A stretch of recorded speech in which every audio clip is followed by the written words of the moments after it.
yang khusus hadis-hadisnya itu tentang hadis-hadis hukum-hukum syariat, ya, hukum-hukum fikih dan lain sebagainya. Maka sama dia seperti kitab fikih, diawali dengan kitabut toharoh atau kitab bersuci di halaman 22 itu. Nah, hadis pertama babul miyah, kitab bersuci bab tentang air. Kalau maun itu bentuk mufradnya, kalau miyah itu bentuk jamak. Jadi kalau maun itu satu air, kalau miyah itu banyak jenis air, karena air nanti kita lihat nggak cuma satu jenis.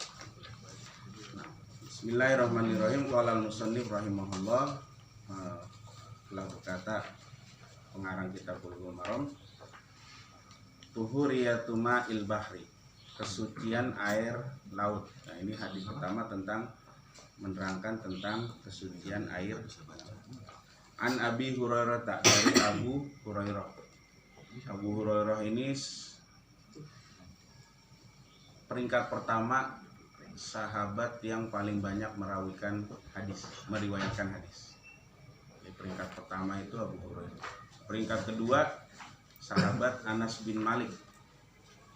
Itu juga beliau karena dari kecil sudah dianterin sama ibunya, dititipin ke Nabi Muhammad ke Madinah, suruh belajar berkhidmat dari umur 10 tahun. Nah, Anas bin Malik itu. Makanya Anas bin Malik termasuk sahabat yang paling banyak meriwayatkan hadis karena tinggal bersama Nabi panjang. Nah, yang ketiga itu istri Nabi, Siti Aisyah. Nah, Siti Aisyah itu apalagi paling banyak meriwayatkan hadis-hadis tentang rumah tangga. Maka ini salah satu karomah mujizat Nabi itu menikah dengan Siti Aisyah. Allah takdirkan menikah dengan Siti Aisyah. Siti Aisyah itu wanita yang cerdas dan dia kalau bahasa mewartakan, dia mencatat semua amalia-amalia Nabi dan diriwayatkan dalam hadis. Bayangkan kalau nggak ada Siti Aisyah, kita nggak tahu gimana Nabi di rumah, gimana Nabi berhubungan dengan istrinya, ya kan? Gimana Nabi bersama para sahabat dan lain sebagainya, itu banyak diriwayatkan oleh Siti Aisyah. Nah, dari Abu Hurairah radhiyallahu anhu, beliau berkata, qala Rasulullah sallallahu alaihi wasallam, Allahumma shalli wa sallim alaihi, Rasul telah bersabda, fil bahri, di lautan, ya, di lautan itu, huwat tuhur ma'uhu, huwat tuhur ma'uhu, di lautan itu dia suci airnya, ya, air laut itu suci. Al-hillu maitatuhu, dan halal bangkainya. Nah, ini merupakan, hadis ini merupakan dalil yang mengatakan bahwa asal air itu adalah suci, ya. Wal hillu maitatuhu, dan bangkai yang ada di laut itu halal. Ada dua bangkai yang halal boleh dimakan. Yang pertama bangkai ikan, yang kedua bangkai belalang. Nah, selebihnya diharamkan. Di maksud al-hillu maitatuhu, halal bangkainya itu bangkai ikan yang ada di laut itu halal, boleh dimakan. Nah, ini ternyata dibuktikan dari sains, ya, dari ilmu perhewanan atau kedokteran. Kenapa dia boleh? Karena satu, ikan itu tidak ada yang sifatnya menyimpan kantong darah seperti makhluk lain. Kedua, air laut itu segar. Jadi bangkai ikan selama di laut itu menurut kajian ilmiah juga boleh dikonsumsi. Nah, itu. Nah, kemudian airnya tadi tuh, air laut itu suci. Makanya kalau kita belajar fikih, kita kenal ada 3 macam air kan. Air suci dan mensucikan, air suci tidak mensucikan, dan air suci yang makruh. Air suci mensucikan itu dia yang boleh buat toharoh, ya. Ada 7 nanti kita lihat. Nah, air suci yang tidak mensucikan itu tidak bisa buat toharoh. Air kopi kopi, air teh, ya suci. Bir peletok tuh suci, tapi tidak mensuci, nggak bisa buat wudhu. Buat minum bisa. Iya, buat minum bisa. Lagi sayang bir peletok buat wudhu. Semut ya. Sombong banget kata Mas. Kan kalau kayak cepot merah. Air rebus hangat gitu.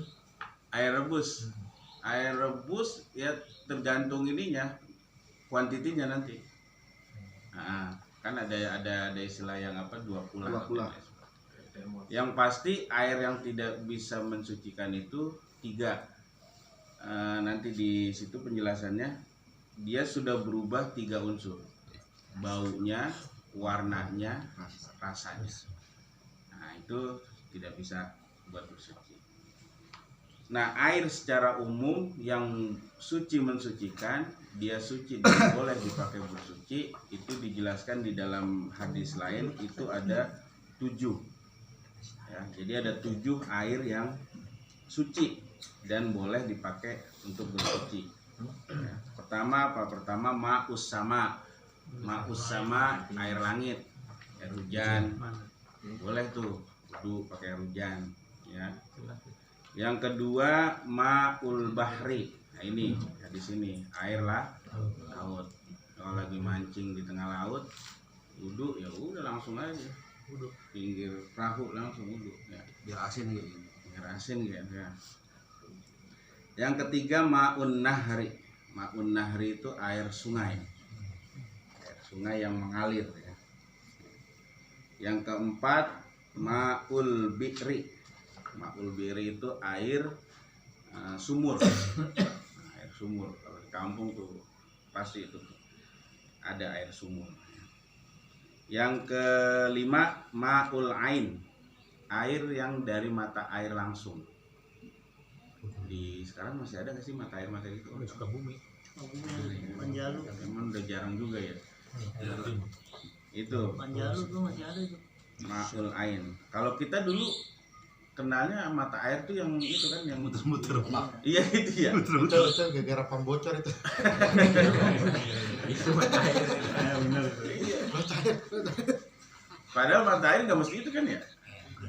Iya itu. Nah, sumber air lah ya, ma'ul ain.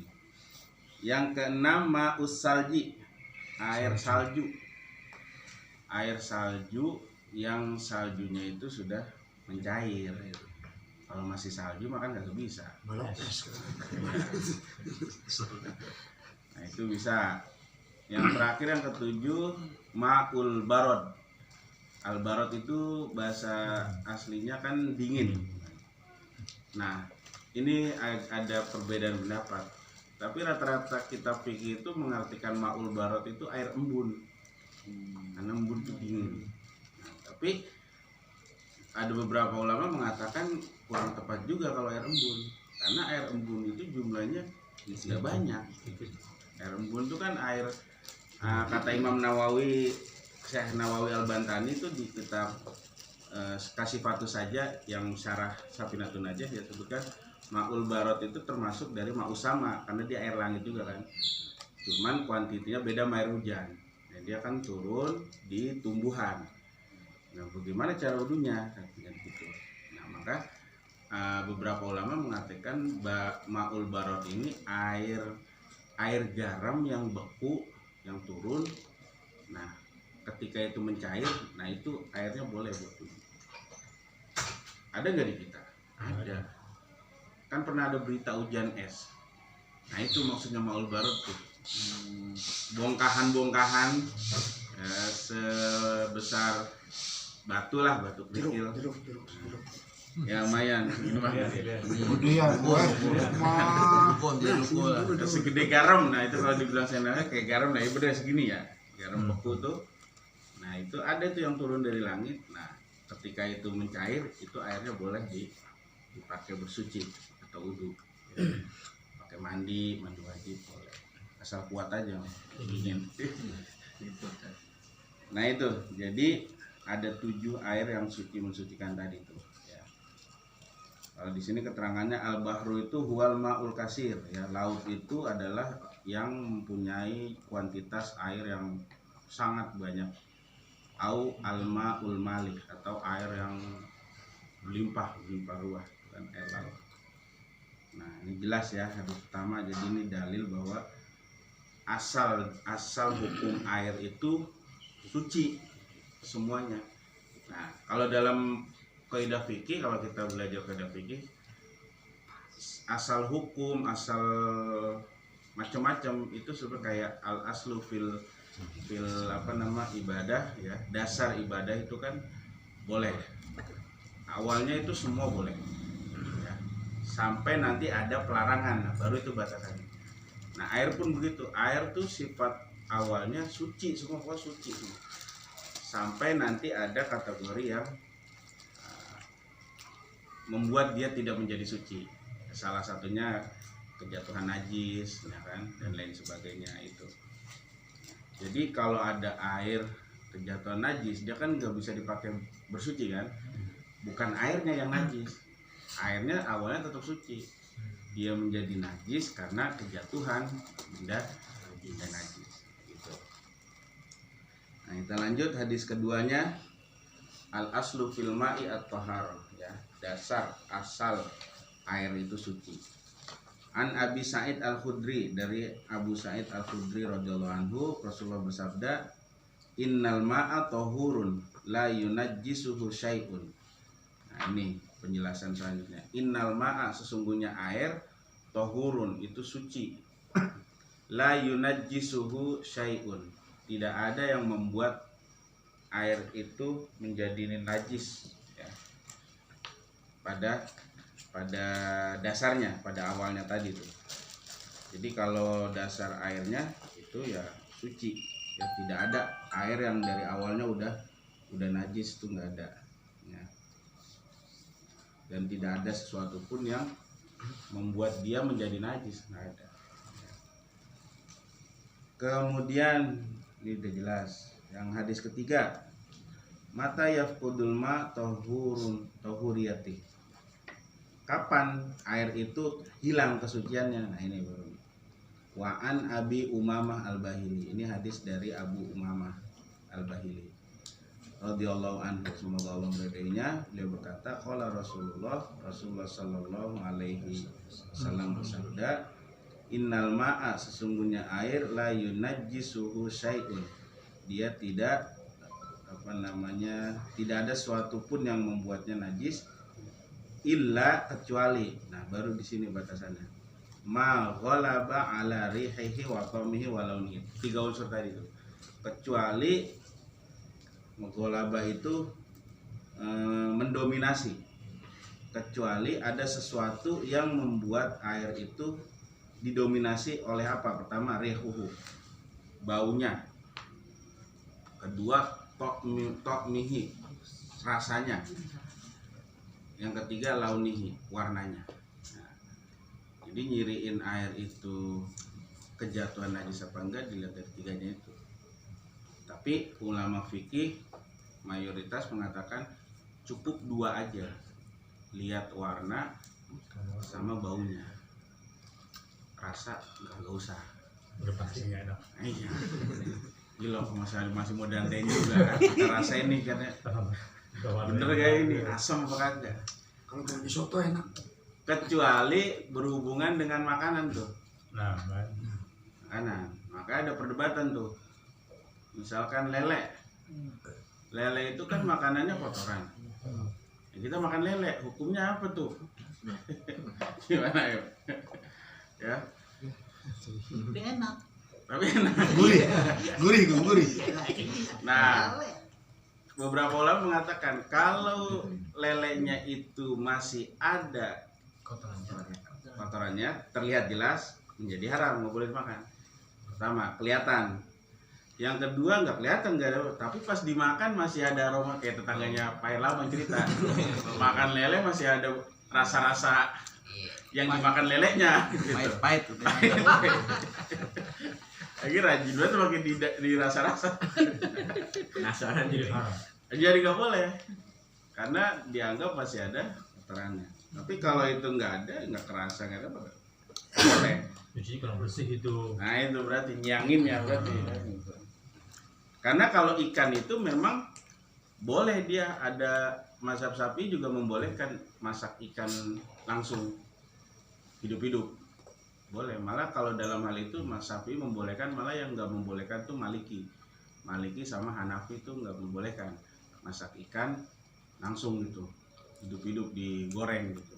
Dari siangin lagi. Dari siangin lagi. Kalau Syafi'i malah boleh, kalau Maliki Hanafi nggak boleh karena ilat itu kalau dalam hukum fikih alasan ya, anggaplah alasan karena dianggap menyakiti hewan saja. Tapi kalau Syafi'i boleh tuh. Makanya mungkin ada yang begitu, makan ikannya masih kerasa gitu. Nah itu. Bersihin dulu ya. Nah jadi kecuali tadi tuh ya 3 itu ya, yang didominasi baunya, rasanya, sama warnanya. Kemudian hadis yang keempat, nah ini dari Baihaqi, Walil Baihaqi, dan dari Imam Baihaqi, al-ma'u tahurun illa an taghayyara rihuhu aw ta'muhu aw launuhu binajasatin tahdutsu fihi. Sama intinya, cuman beda bahasa ya. Al-ma'u tahurun, air itu suci, illa an taghayyara, kecuali jika berubah ya. Taghayyara itu berubah, apa yang berubah? Sama rihuhu, baunya, ta'muhu, rasanya, au launuhu, atau warnanya. Nah itu jadi air itu menjadi najis bukan karena air najisnya, tapi karena ada sesuatu yang mendominasi air itu, yang terlihat dari bau, rasanya, baunya, dan warnanya. Dan itu umumnya air-air yang kuantitinya sedikit, kecil. Karena kalau banyak ya, kalau air laut nggak berlaku itu. Kenapa ya, kan airnya? Iya, air laut mau ikan kencing di situ apa ya kan, namanya lebih banyak airnya itu nggak berlaku. Kalau pantai yang kotor bos, Pantai Bersihin lah. iya tetap masih bisa. Kalau air pantau air laut ya. Kalau kali itu kan ngalir airnya. Kalau ngalir masih bisa. Tapi Boleh kan? ketika ada yang BAB di depan sono gitu. Di hulu. Iya, kalau ngalir kan pasti jalan. Kecuali sungai kali yang udah mati, udah mandek tuh nggak bisa. Danau. Kolam renang bisa nggak tuh kolam renang? Nggak bisa. Wudhu pakai air kolam renang? Bisa. Bisa. Bisa banyak. Karena dia nggak mengalir. Kan dua Kan puluh. lebih dari 2 kula kan. Iya, lebih dari 2 kula, tapi dihukumi makruh karena Airnya nggak ngalir. dipakai banyak orang. Nah, dipakai banyak orang, nah kita nggak tahu ada yang kencing atau apa. Ngomong Tetap ngalir. Kecuali kalau kita di kampung tuh, musola dulu pasti ada kolam wudhu. Tapi ngalir, tapi dia ngalir. Nah, Kalau dia nggak kasih ngaliran nggak ada. ya, iya. Nah, itu. Nah kalau kolam yang biasa buat itu habis wudhu gitu ya, suka di masjid-masjid tuh kayak dasari lah gitu. Itu udah berubah warna lumut mulu gitu. Itu bisa membatalkan bersih kakinya. kolam kaki boleh. Oh, yang buat biasa nyebrang itu, Nyebrang gitu. ada airnya. Biasanya udah kotor, lumut, nggak bersihin, tapi itu membatalkan wudhu kita nggak kalau kita kena itu? Kalau membatalkan enggak. Enggak. Tapi buat wudhu nggak bisa. Gitu.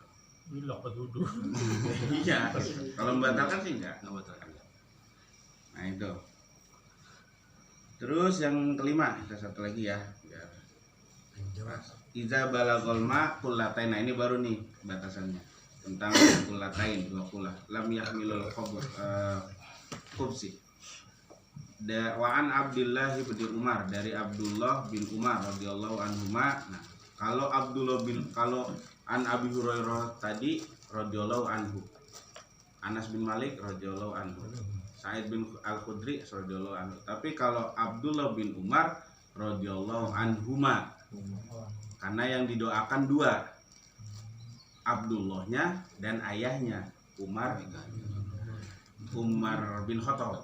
Nah, makanya radhiyallahu anhuma, semoga Allah meridhoi keduanya, Umarnya dan anaknya yaitu Abdullah bin Umar. Qala Rasulullah sallallahu alaihi wasallam, Rasulullah bersabda, "Idza kanal ma'u kullataini," ya. Apabila air itu mencapai 2 kulah, lam yahmilil khabas, maka ia tidak mengandung kotoran. Nah, ini dalil kalau jumlah airnya 2 kulah. 2 kulah itu berapa sih? Nah, kalau di sini keterangannya di footnote-nya itu 2 kulah itu bejana ya. Nah, kulah itu bejana yang besar.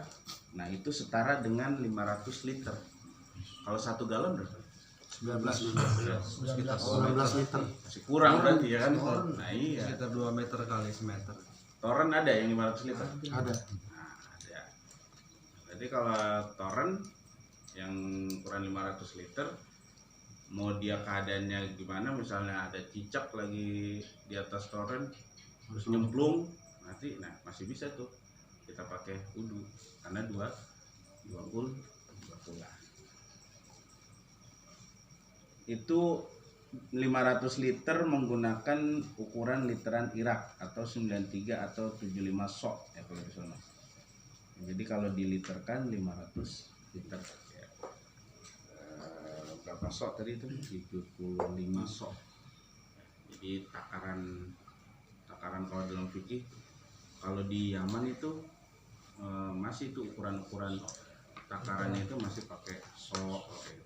Kayak zakat aja tuh kalau di Yaman ada itu ininya, apa namanya, ukuran takarannya itu kayak batok kelapa, dan itu dijualin tuh. Cuman agak susah mesennya. Di tempat saya tuh ada guru bahasa Arab tuh 4 tahun dia di Yaman ya, di Habib Umar. Waktu Ramadan kemarin saya penasaran tuh, aneh pesenin dong itu ya. Jadi ukuran zakat udah 2,5 liter. Iya itu ukuran. Dan itu apa sih namanya ya, itunya ya tempatnya lupa saya namanya. Dan itu udah dijazain dari Habib Umar. Kalau di Yaman itu katanya kalau zakat ya kita tinggal ketuang beras, beli berasnya, diukurin. Itu kalau di Yaman masih pakai takaran asli. Nah itu jadi tentang air ya, tentang air. Nah itu tadi, jadi air itu sifat asalnya adalah suci, kecuali nanti dia ada perubahan di dalam air itu sendiri dari 3 unsur tadi. Itulah baru nanti tidak bisa digunakan untuk bersuci ya. Jadi kalau termasuk ada lagi air mustakmal. Air mustakmal itu air yang udah dipakai. Kita wudu nih, kita tadangin di ember, sayang air pam naik sekarang katanya. Tarif baru. Tadangin di ember terus dipakai lagi udah nggak bisa. Tapi kalau cuman percikan, cipratan itu nggak termasuk mustakmal.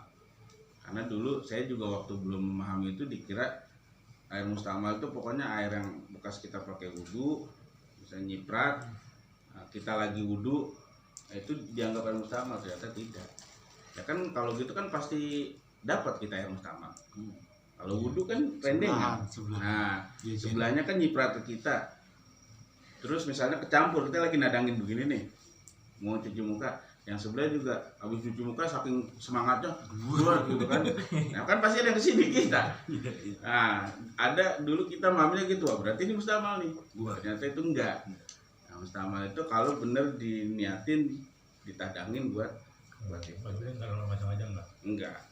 Itu termasuk misalnya mandi wajib juga. Ada hadis Nabi, kalau nggak salah di sini juga belum bilang. Jadi Nabi pernah mandi, sebelumnya itu istri Nabi mandi junub.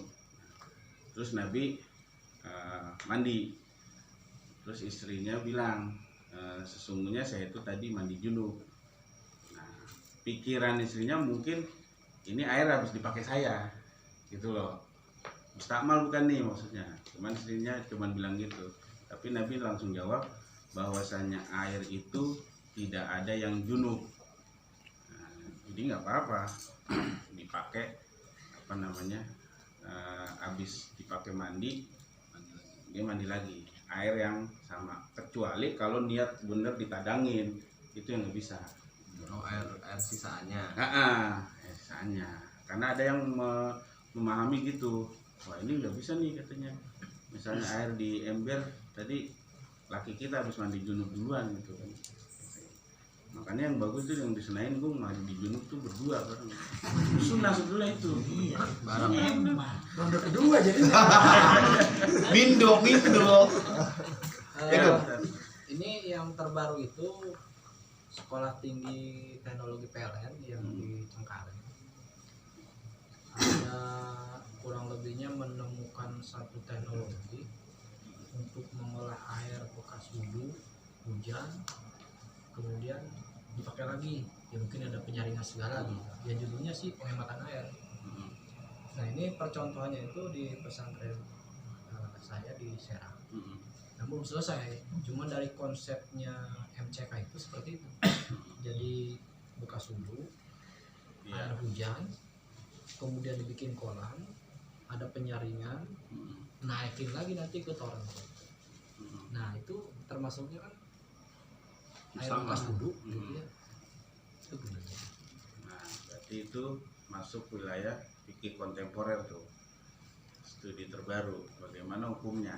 Nah, nanti minggu depan insya Allah kita jawabnya, kita cari dulu. Nah, karena itu teknologi terbaru kan, sama kayak di itu kan di apa namanya hotel-hotel ya, kadang ada yang airnya, nah gitu kan. lagi. Kalau yang pernah saya baca kayak di hotel itu, karena kan nanti dia jadi yang penting nggak selama nggak dibuat konsumsi untuk minum. Kalau cuma buat mandi biasa itu nggak masalah. Nah ini konteksnya untuk bagaimana untuk bersuci lagi. Apakah itu termasuk mustakmal? Gitu kan. Nah, nanti kita lihat bab air mustakmal itu.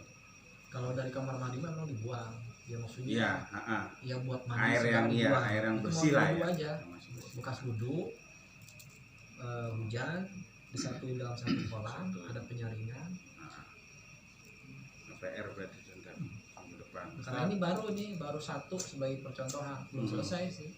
Belum selesai. Ya, Silakan Pak. oh Ada ini ya. moderator ya.